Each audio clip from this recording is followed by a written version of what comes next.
In the previous lecture, we started preparing the home page.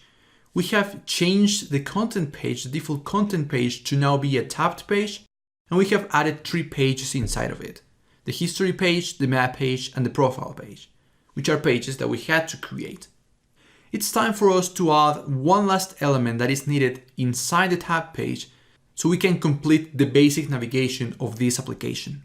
So far, we already have the navigation from the login page, which right now is actually called main page, to the home page, and from the home page to all of the other pages, the history page, the map page, and the profile page through the tabs. The only navigation that is missing is the one that navigates to a new travel record page, the page where the user will be able to add a new element to a list of travels. This navigation will be performed directly from the home page as well, but it's not going to be a tab. What we want is a plus button or a new element button that navigates to a different page outside of the tab page. And the best way to do it is to add a toolbar item. A toolbar item is going to be a button that is always going to be in the title bar. It's not going to be inside of a certain page, it is going to be in the title bar. So let's go ahead and add it.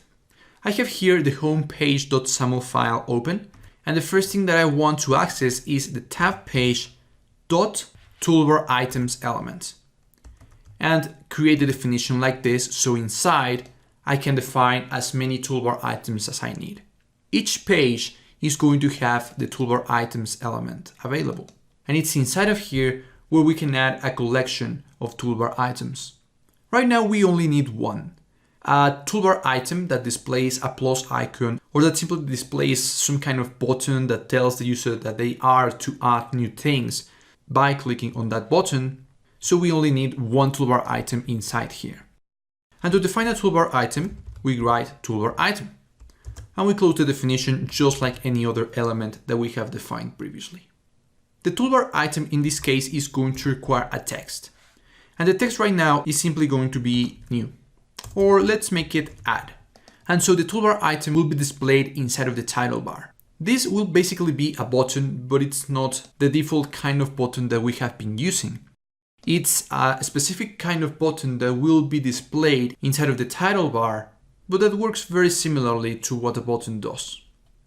In fact, it also has an event that we can handle to know when this toolbar item is pressed, so we can perform the navigation. And the event is also called clicked.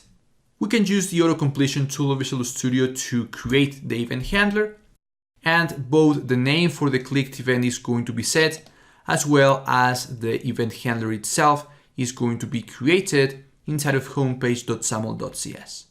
It is in here where we want to perform the navigation to the add page or to the new travel page. But we do not have that page yet. So let's go ahead and create one last page inside of our travel record portable class library project. I'm going to right click on the project from the Solution Explorer, select add, select new item, and select content page, the content page template that will create a SAML file. And this is going to be called new travel page.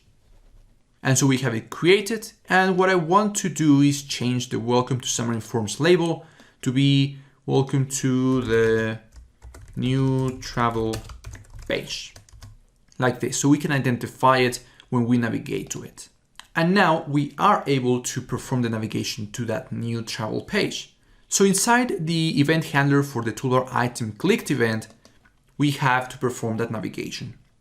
And if you remember, the way that we perform navigation is through navigation and the push async command that requires the page to which we are going to navigate. In this case, a new travel page.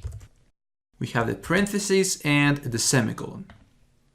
And now the navigation should be complete. The entire navigation for the application should be ready. I am going to run this on an emulator, in this case an Android emulator, to test this and check if everything is working correctly, as well as if the button, the toolbar item that we have just added, is being rendered properly. So here it is, the application up and running. Let's log in into the application by writing something in both entries, click login, and notice that we do see this new button or this new toolbar item added to the title bar that says add. And if we type on it, we get navigated to the travel page. And notice that we are navigated away from the tabbed page. We no longer see the tabs. So we are certain that we are outside the tab page. We have actually been navigated outside, and we can navigate back to the tab page and we see the tabs again. So now the navigation for our application is ready. We are able to log in and navigate into the main section of the application, which is the home page. Inside of the home page, we are able to navigate between these 3 pages through the tab, and we also have this new toolbar item that allows us to navigate to the new travel page where the user will be able to add new elements. And because of the navigation page, we also have this back button when needed that didn't even require us to add it. It was just added automatically through the navigation page. In the next couple of lectures, we're going to take a look at some other things that we can do with SAML, which will allow us to make much better user interfaces and be much more efficient when designing our pages.